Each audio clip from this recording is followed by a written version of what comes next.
Shem Yehod Kutcha B'Lechuhu Shrinte. Aujourd'hui, je voulais vous porter à votre connaissance quelque chose d'assez important parce qu'en fait, ça nous permet de déterminer un peu tout ce qu'on dit depuis des années maintenant, d'ouvrir un peu les yeux du Kaal, du peuple juif sur l'escroquerie qui est en train de se passer, sur les tromperies qui sont en train d'être faites et sur la Torah qui est malheureusement tombée dans le plus bas niveau, c'est-à-dire dans le niveau de la contrefaçon. On a fait une contrefaçon de la Torah et je vais vous l'expliquer. Donc, je vais tout de suite vous passer la vidéo pour que vous puissiez vous rendre compte זה par מה vous-même. שאומרת התנא בפרקי אבות, הלומד מחברו אפילו אות אחת, פרק אחד, הלכה אחת, אפילו אות אחת. וידוע דברי התולדות יעקב יוסף, מה אפשר ללמוד מאות אחת? Voilà, alors qu'est-ce qui vient de nous citer ce monsieur David Abechatsera, le grand sadique, le Mekoubal, le Hadmour de Naharia? Il vient de nous citer un livre, זה et מה שאומרת pardon, et pas n'importe lequel, voilà. Il vient de nous citer un livre, mes amis, qui s'appelle Toldot Yaakov Yosef. Et alors, bien sûr, il est entouré de tous ces Streimel, tous ces chassidim. Il y a quelques années, quand j'ai commencé à ouvrir les yeux, je me suis dit, mais quel rapport entre le Habir Yaakov, qui est un ancêtre, qui n'était pas chassid pour un sou, et ce type-là de Naharia, qui publie, je vais vous montrer une photo, voilà, puisqu'ils ont une édition, une maison d'édition, et donc ils publient en fait des mélanges de chassidoute avec, soi-disant, de la Kabbalah. Enfin, la Kabbalah avec la chassidoute. Évidemment que la Kabbalah, c'est Emet. Le but, c'est d'arriver à faire rentrer la chassidoute et que tout le monde soit trompé avec cette hérésie de la chassidoute. Et donc, pour moi, maintenant, évidemment, c'est clair, mais je veux le faire partager avec tout le monde parce que c'est ce que j'essaye de vous expliquer, que la chassidoute maudite, dont on parle tant, et le babaïsme ou les babas, d'accord, et je les mets tous dans le même sac, c'est en fait la même chose. C'est-à-dire que, et on va le lire et je vais vous expliquer. Donc là, hein, je vérifie que tout fonctionne dans l'enregistrement, ça a l'air Baruch Hashem. Donc en fait, je vous dis pourquoi les babas sont la version chassid maudite à la sauce d'Afina. C'est le même concept, la même arnaque, c'est la même avodazara. Il se trouve que le Satan, lui, il a différents filets. Il attrape tout le monde, tous les juifs, chacun avec sa sauce culturelle. Donc là, je vous ai montré le livre. Là, voilà le fameux livre Toldot Yaakov Yosef. Et on va maintenant lire ce qu'on sait sur ce livre. D'accord? Comme ça, on va regarder ensemble, voir que ça vient pas de ma tête. Donc, pour le monde chassidique, ce fut une révolution doctrinale. Légitimement, le mouvement, c'est le premier livre de chassidoute qui a été publié.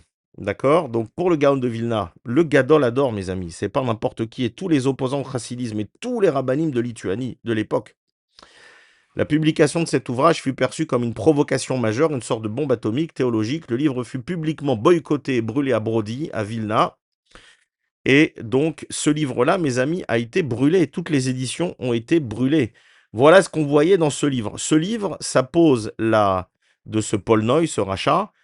Ce livre pose en fait les fondements exactement de la Avodazara qui est maintenant, ça y est, c'est la Torah. Ça y est, on n'est plus juif. On n'est plus juif marocain ou juif tunisien ou ashkénaze. On est Chabad ou Breslev ou Chassid. Voilà. Malheureusement, je vous annonce la mauvaise nouvelle, il n'y a plus de juifs. Ça n'existe plus. Il faut être dans un mouvement, et tous ces mouvements hérétiques, en fait, c'est la même chose. Donc, le concept du tzaddik, c'est ce premier livre-là, c'est-à-dire ce livre Toldot Yaakov Yosef de Paul Noy le Rachat, qui théorise et formule pour la première fois dans ce livre-là. Donc, c'était il y a 250 ans, mes amis. C'est pas nouveau. Hein. Enfin, c'est pas ancien et c'est pas nouveau. C'est-à-dire que depuis Moshe Rabbeinu, on n'a jamais eu ça. Voilà. Donc, il a fallu maintenant ce monsieur Yaakov Yosef de Paul Noy de nom maudit pour ramener ça dans la Torah. Et aujourd'hui, c'est la Torah d'Israël. Dieu nous en préserve. C'est-à-dire, aujourd'hui, c'est ça la Torah. Donc, c'est quoi? C'est donc le tzaddik, c'est-à-dire a été perçu par le Gaon de Vilna comme une déviation théologique majeure, voire une menace directe pour les fondements du judaïsme. Et il ne s'est pas trompé, le Gaon de Vilna, mes amis. Voici précisément ce que le livre il enseigne sur le rôle de l'intermédiaire et du tzaddik. Et voilà pourquoi le Gaon, il y voyait, il sait pas qu'il les voyait, c'est qu'il était, c'était qu'il avait, il avait tout compris. Il voyait les catastrophes que ça allait créer. C'est pour ça qu'il les a excommuniés, ces Réchaïm. Mais malheureusement, c'est un ouvrage du Satan. Donc, dans son ouvrage, Yaakov Yosef, bon, lui, mes rabbis, hein, moi, j'ai pas de respect pour cette racaille, développe une structure cosmique et sociale où le peuple juif est comparé à un corps humain. Alors, tout ça, c'est dans dans le blog revrav.revrav5.wordpress.com et je vous recommande d'y aller et de faire circuler parce qu'une vidéo, c'est bien. Mais là, tout est rédigé. J'essaie de rédiger, de garder ça plus ou moins organisé. Il y a en hébreu, en français et en anglais. Voilà. Donc là, de quoi il parle ce livre? Il dit, c'est le fameux concept du tzaddik, c'est-à-dire toute la racaille de Lubavitch, de Breslev, de Nachman Breslev, de Baal Shem Ra et toute cette racaille-là, ça vient c'est lui qui a conceptualisé tout cela. Donc les gens simples, les artisans, les commerçants, tous les débiles en fait, pardon de dire ça, mais c'est-à-dire tous ceux qui n'ont pas de Torah, tous les ramés à Haaretz, pardon de dire débiles, parce que quand on avance en Torah et qu'on étudie, on tombe pas dans des pièges comme ça. Donc les gens simples, sont la matière, et le tzaddik, lui, c'est l'âme. Voilà, c'est le canal spirituel. Donc en fait, je vais lire maintenant. Le livre enseigne que le tzaddik est tellement attaché à Dieu, Dvekut, on se demande comment, parce que lui, il est plus attaché que nous. Comment ça? Juste parce qu'en fait, son père et son grand-père étaient des babas. Donc c'est une dynastie, en fait. Hein. C'est comme pour les Admorim, Rechaim, Imar Shemam. Comme pour Chabad, comme pour les babas, c'est pareil. Hein. Si vous n'êtes pas de la famille, à part pour le nouveau Kakanuka, si vous n'êtes pas de la famille Abersera, ou Pinto, bah, vous n'êtes pas un baba, mais il suffit que vous ayez le nom Pinto à Bersera, ça y est. C'est le shed, le démon de famille, il est à l'intérieur, hein, ça y est, c'est bon, vous avez hérité du démon de la famille. Donc je reviens dessus. Le livre enseigne que le tzaddik est tellement attaché à Dieu, Dvekut, on ne sait pas comment, qu'il devient un canal exclusif par lequel la bénédiction divine, le shefa, qu'elle soit spirituelle, matérielle ou médicale, descend sur terre pour nourrir son incarnation physique, sa communauté. Par conséquent, pour s'attacher à Dieu, l'homme simple, l'imbécile que nous sommes, doit impérativement s'attacher au tzaddik. C'est ce qu'on appelle la itrabrut, la tzaddik. Excusez-moi, c'est dur quand c'est marqué en truc. Les itrabers, ou itrabrut la tzaddik, c'est-à-dire le servir et avoir foi en lui. Donc c'est la emuna, pas dans Chachamim, comme il parle dans Tana de Biliaou, comme parle Eliyahu Navi, qu'il faut faire confiance avoir la emuna dans les... La emuna, c'est la emuna de Chachamim, ça veut dire dans la mesure où le Chacham, le Talmid Chacham, il a des connaissances en Torah qu'on n'a pas, donc on lui fait confiance dans l'application de la Torah. Mais pas la Emouna d'un type parce qu'il a des pouvoirs surnaturels, supposément, bien entendu, parce qu'il guérit, parce qu'il remplit de la vodka, parce qu'il remplit de l'arak dans des bouteilles et que le miracle ne se termine pas, etc. Et donc, on voit un miracle, etc.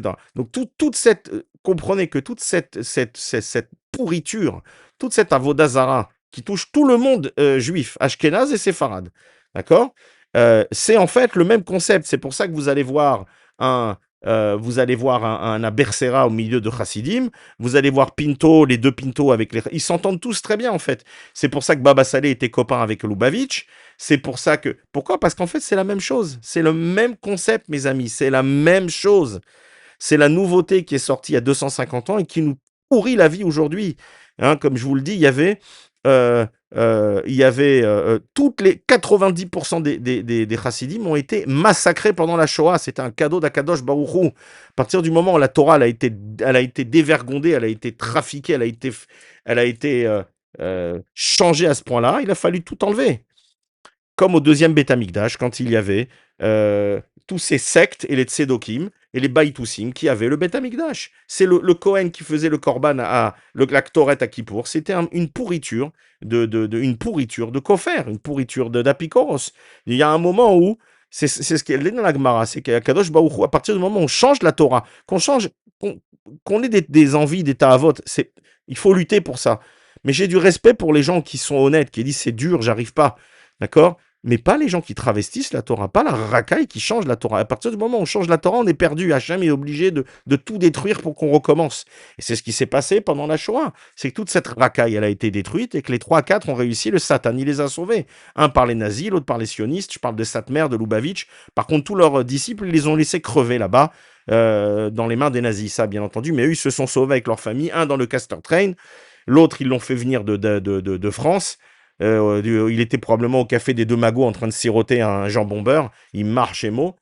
Donc, ce qui est en train de se passer aujourd'hui, c'est qu'on estime environ à 1 million de chassidim dans le monde. 1 million. Et malheureusement, je fais une parenthèse, c'est que quand ces imbéciles, quand cette pourriture de serpent de Harouche, par exemple, là, il était récemment à Paris, d'accord? et je vais citer les noms, mais j'ai de la peine pour eux, parce que c'est triste de dire ça, mais faites-leur suivre la vidéo. Quand les deux Ben Chetrit, que je connais pas et dont j'ai jamais assisté, enfin, j'ai jamais écouté leurs cours, j'ai amené quelqu'un une fois à un cours en Israël, qui avait besoin de faire tchouva en pensant que ça allait l'aider dans sa tchouva. Bon, c'est la pire c'est même pas un cours, c'est la pire des poubelles à laquelle j'ai jamais assisté. C'était nul, vraiment, mais nul, ça n'avait aucun intérêt. Donc, je pensais faire une bonne chose en disant, bon, peut-être en passant par ce canal-là, ça allait être bien pour cette personne-là. Et en fait, ça a été une catastrophe. Mais quand je vous dis que quand Arouche, il vient à Paris et qu'en fait, il se fait prendre en photo avec les deux Ben Chetrit, donc, que je ne connais pas d'ailleurs. Hein. Bon, je sais que c'est pas. Bon, voilà, je ne vais pas parler, mais les deux Ben Chetrit, en fait, ça y est, ils viennent de donner un tampon, puisque ces gens-là, en fait, c'est les messieurs Internet, les rabbins Internet, ou rabbins TikTok, je ne sais même pas s'ils ont TikTok, j'ai pas TikTok, donc je ne sais pas. Mais c'est les deux rabbins Internet. Donc, du coup, à partir du moment où Harouche, il s'est fait voir avec ces deux naïfs, on va dire, j'aimerais bien parler bien plus crûment que ça, mais malheureusement, bah ça y est, c'est fini. Breslev, il est rentré en habit de sainteté. J'ai vu, on m'a montré une vidéo de pauvres gens de Charenton ou Créteil ou je sais pas où, qui ont reçu Harouche. Ça y est, on est mort, on est fini, les amis, on est terminé, c'est fini, c'est fini. On est soit entre les mains de Chabad Rechaim, soit entre les mains de Breslev. Tout ça, c'est Avodas Zara, et l'Egdolé Ador, aujourd'hui, on nous dit, ah, tu parles contre l'Egdolé Ador. L'Egdolé Ador de l'époque, de Vilna, de Brody, de toute la Lituanie, l'Egdolé Ador, le Gaon de Vilna, dont on utilise tous ces écrits dans la Halacha, dans la Kabbalah, dans les commentaires du Zohar. On les a oubliés, ils se sont trompés, ils étaient débiles. Ils les ont, encore une fois, je répète, ils les ont poursuivis, brûlés, frappés. Berdichov, ils l'ont frappé, ils l'ont mis dans un, après l'avoir enfermé, ils l'ont mis dans un, cette racaille, ils l'ont mis dans une charrette plein d'excréments, ils l'ont fait partir, lui et sa famille, juste avant Shabbat, dans une... Mais vous croyez qu'ils sont fous? Vous croyez que le Gaon de Vina, il a excommunié des gens comme ça, avec des termes? Vous regardez dans le blog, tout ce que j'ai mis dans les livres que Baruch Hashem, que Mordechai Vilensky nous a ramenés. Tous les documents qu'on a maintenant. Mais vous croyez qu'ils rigolaient? Donc maintenant, ce Abersera, cette fraude. Alors, on va revenir sur... Voilà ce que le Gaon de Vina, il voyait sur ce livre. Hein. Donc, quand on cite Toldot Yaakov Yosef, mes amis, c'est pas n'importe quoi. C'est qu'on cite un livre excommunié, un livre de pourriture, un livre du Satan. Voilà. Alors, ce que le Gaon de Vina, il voyait de profondément mal. Pour le Gaon de Vina, la relation entre le juif et Dieu doit être directe, sans aucun intermédiaire. Et c'est exactement ce que ces Rechaim, ils ont apporté. C'est pour ça que le Gaon de Vina, il dit dans le troisième, 1796, le troisième, où il réenforce son excommunication contre toute cette racaille de Chassidim, d'accord, ce qui, à mon sens, ça inclut aussi tous les babas, hein, parce que les babas, à partir du moment où ils suivent la chassidoute, et ils sont eux-mêmes maudits, ils sont cursed, ils sont maudits, et ils font également partie de l'excommunication. Pour moi, ça ne fait aucun doute, d'accord? Donc, qu'est-ce qu'il dit le Gaon? Il parle de cette racaille en disant El Elohecha Israël. C'est ce que le Erev Rav Zera Amalek, ils ont dit quand ils ont fait le veau d'or. Ils ont dit El Elohecha Israël. Ça veut dire le Gaon de Vina, il nous prévient, il nous dit mes enfants, ces gens-là, c'est le Erev Rav. Ils vont vous mettre un intermédiaire, ils vont vous mettre un veau d'or. Ils vont vous mettre un veau d'or. C'est la faute du veau d'or qui revient depuis 30-40 ans. Cette racaille de Chassidout, elle est en train de monter partout. Et ça y est, maintenant, c'est fini. Il y a plus, j'imagine qu'il n'y a plus presque une synagogue où il n'y a pas cette racaille, leur livre, ou un soi-disant rabbin ou Brest. Ils sont partout. Ils sont partout. Rachaman Haitzlan, que Dieu nous aide. Dans quelle pourriture on est. Donc, je reprends ce qui a marqué. Donc, évidemment, la relation entre Akadosh Baruch Hu et l'homme, elle est directe. Il n'y a pas d'intermédiaire. C'est de la Avodas Zara. On a déjà vu ça dans les Halachot, dans le Rambam. On a vu ça dans toute la Torah. Combien de fois? Même si même si c'est un grand Talmid Chacham, il peut prier pour nous. Si on va voir un Rav, un vrai Talmid Chacham, pas un baba, pas une pourriture, on va lui demander de prier. Il y a des raisons pour lesquelles nous, on doit prier pour nous, on doit faire tchouva, on doit avancer. Mais on peut demander aussi à des gens qui étudient la Torah toute la journée, bien entendu, de prier pour nous. Mais en aucun cas, ce sont des faiseurs de miracles et des vendeurs d'amulettes. Et donc, il dit... à travers laquelle on doit passer pour prier ou recevoir la bénédiction divine. Donc c'est ça, l'îlot tzaddik, c'est que, ah non, mais toi, t'es trop petit, d'accord? Toi, tu peux pas. T'as besoin d'un miracle, c'est le baba qui va te faire le miracle, c'est Abersera, c'est Pinto, c'est l'Admour de Ungvar, c'est Lubavitch Aracha, il marche, et mot qui brûle au Geinam. Voilà, c'est la Avoda Zara, mes amis, c'est le Hegel Azahav. C'est le Hegel Azahav, et je continue. donc à travers laquelle on doit passer pour prier ou recevoir la bénédiction divine. Alors il dit, c'est même pas frôler, c'est Avodah Zarah, c'est la conception chrétienne de la médiation, de l'hérésie. C'est exactement comme JC, d'accord, et tous les autres. Voilà, et donc c'est ce qui s'est passé, ça c'est ce que il nous explique, mais c'est qu'en fait le tzaddik c'est devenu l'intermédiaire et c'est devenu une adoration, voilà. Et donc c'est le culte de la personnalité, et c'est, je ne veux pas tout vous lire, mais vous pouvez aller sur le blog, la descente aux enfers spirituels, Yerida Tzaddik. Alors ça c'est encore autre chose, hein, c'est extraordinaire. Donc dans ce même livre pourri de Toldot Yaakov Yosef, d'accord, de ce Polno Yaracha, il y a le concept qui est repris par Nachman de Breslev à Racha, qui est mort entouré de maskilim, donc de gens anti-Torah pendant 3 ans. C'était ses amis. Il était dans un endroit où il n'y avait pas de minyan pendant 3 ans, faut le savoir. À Ouman, là-bas, c'était que des gens anti-Torah et son partenaire d'échecs, j'ai oublié son nom, il est parti après en Angleterre parce qu'il avait des dettes et il est devenu professeur d'hébreu parce qu'il connaissait quand même l'hébreu, à Oxford, je crois, en Angleterre. Et c'était un maskil, hein. Il est mort en tant que kofer, c'est en tant que quelqu'un qui n'était pas religieux contre la Torah, Mechalel Shabbat. Donc Breslev, il était bien entouré, le Nachman, hein. Voilà, 3 ans sans femme au milieu de pervers. Hein, j'ai pas besoin de faire de dessin. Mais même sans ça, déjà, c'est tout ce qu'il raconte sur lui-même. Je suis plus grand que Rabbi Shimon, et je suis plus grand que Moshe Rabbeinu, et je suis plus grand que je sais pas quoi. C'est aussi dans le blog, cette espèce de racaille. Donc, c'est quoi maintenant la descente aux enfers spirituels et Ridat Tzadik? Alors, Toldot Yaakov Yosef, ramené par notre ami Abertzera, le grand Mekoubal, qui probablement connaît la Kabbalah. C'est ça le truc. La force, c'est que c'est pas un Maharet, c'est pas un type qui sait, il sait des choses. Il sait des choses, comme un autre dont j'ai parlé, un certain Chouchani. Ceux qui comprennent pas que Chouchani, c'était aussi un Maasé Satan. Monsieur Chouchani, c'était aussi un Maasé Satan, un type qui avait toujours qui puait, qui avait les ongles sales et longs.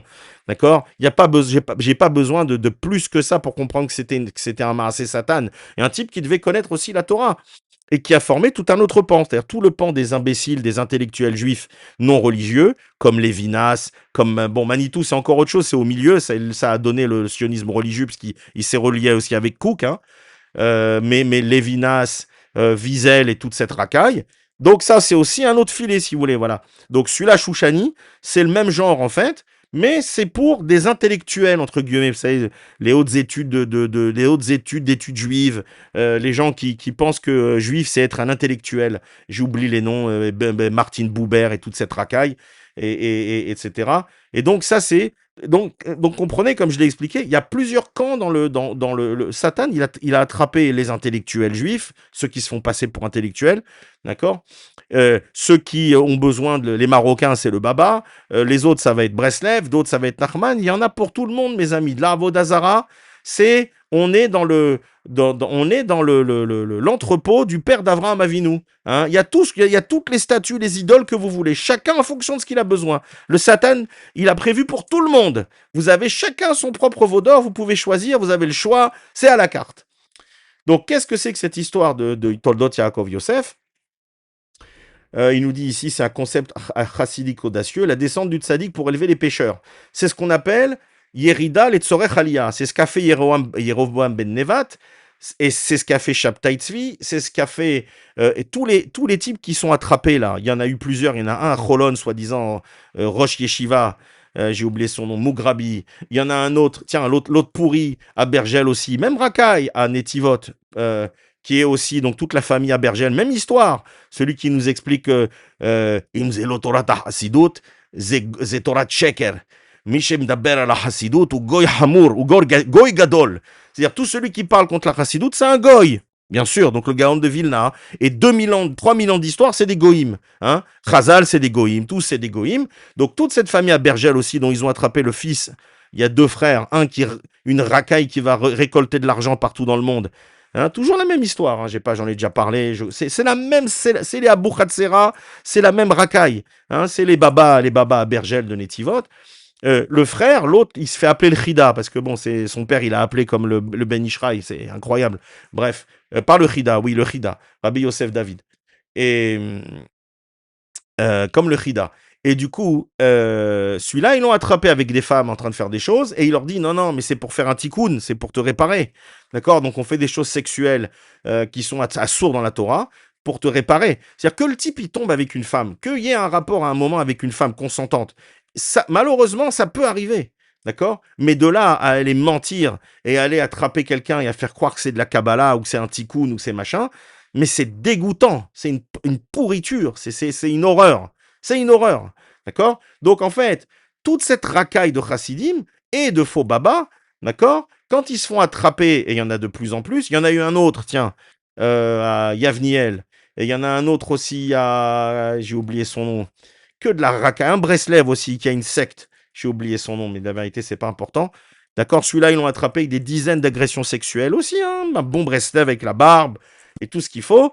Pareil, les mêmes histoires, avec des garçons celui-là en plus, et des jeunes, donc en plus il est homosexuel et pédophile. Voilà, c'est une merveille. Et pareil, qu'est-ce qu'il leur disait? C'est pour faire ton tikkun, c'est des choses kabbalistiques, etc. Ou chassidiques, kabbalistiques. C'est ce rachat. Alors encore une fois, la Kabbalah c'est émettre, la Kabbalah de Rabbeinu Hari c'est émettre, c'est vrai, le Zohar c'est vrai. C'est juste que ces racailles, ils nous ont pourri la vraie Torah, ils nous pourrissent aussi la Torah ta Kabbalah. Ils marchent, Emma, Meshem, Zichram. Donc, c'est quoi leur théorie? C'est il faut descendre pour fauter et d'en dessous, on va remonter. D'accord? Donc, c'est ce qu'on appelle une descente pour pouvoir remonter. C'est interdit. Et si demain, parce qu'on va avoir des épreuves, mes amis, on va avoir des épreuves. Si demain, quelqu'un vous demande de fauter, dans ce truc-là, vous dites non, vous ne rentrez pas là-dedans. Même si tout le monde dit, mais t'es fou, c'est un Kamekoubal, c'est assourd, mes amis. D'accord? Le roi d'Israël, Jéroboam ben Nevat, il a fait faire ça à tout le peuple et même les prophètes de l'époque.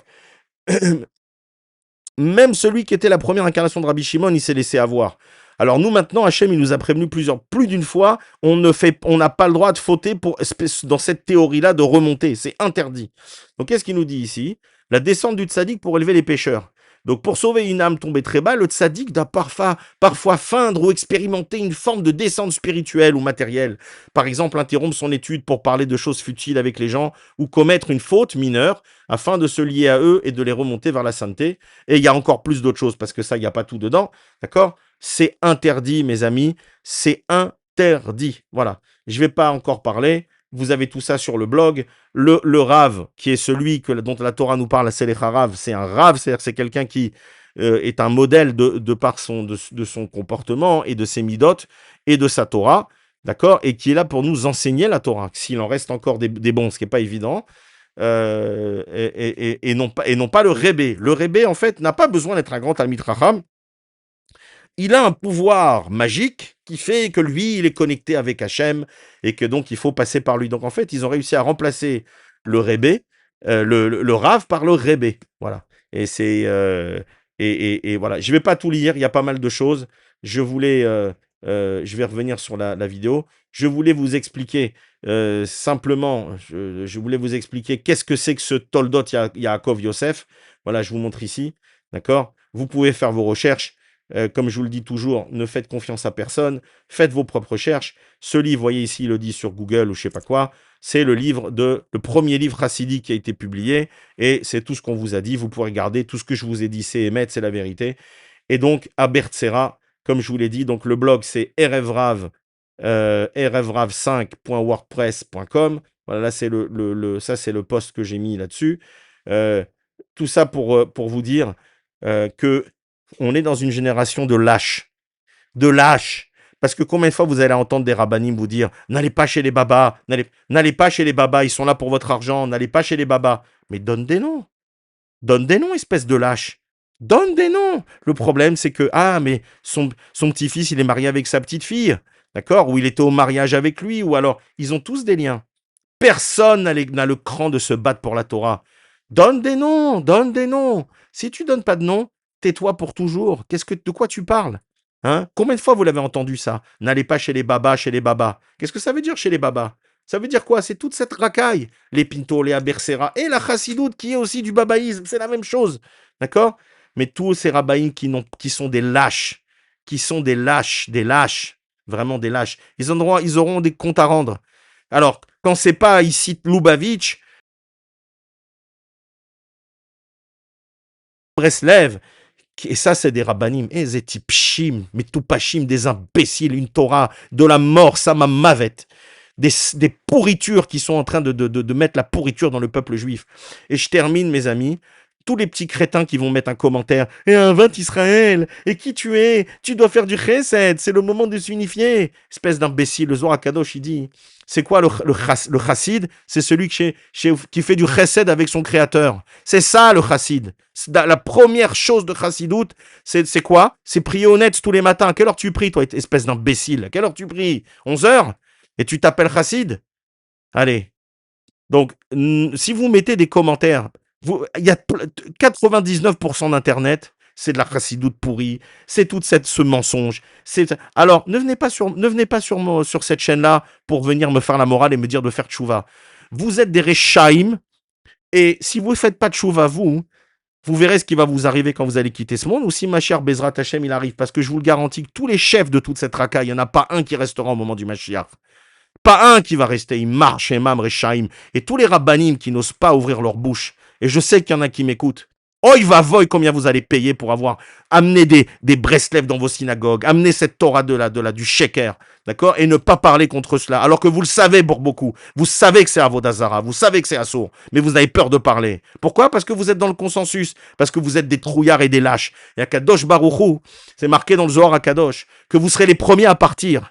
Quand il y a une magefa, quand il y a un asson sur un Israël, les premiers à partir, c'est les rabbanim. Pourquoi? Parce qu'ils n'ont pas parlé contre le rat. Ils n'ont pas ramené le peuple à la teshuva. Et parce qu'ils se sont tués. Ça sera les premiers à partir, Bezrat Hashem, que ces Rechaim, tous ces rabbanim sheker, et les rabbanim qui se taisent, qu'Akadosh Baruch Hu, il s'occupe d'eux. Baruch Adonai, il est en l'âme, amen ve amen.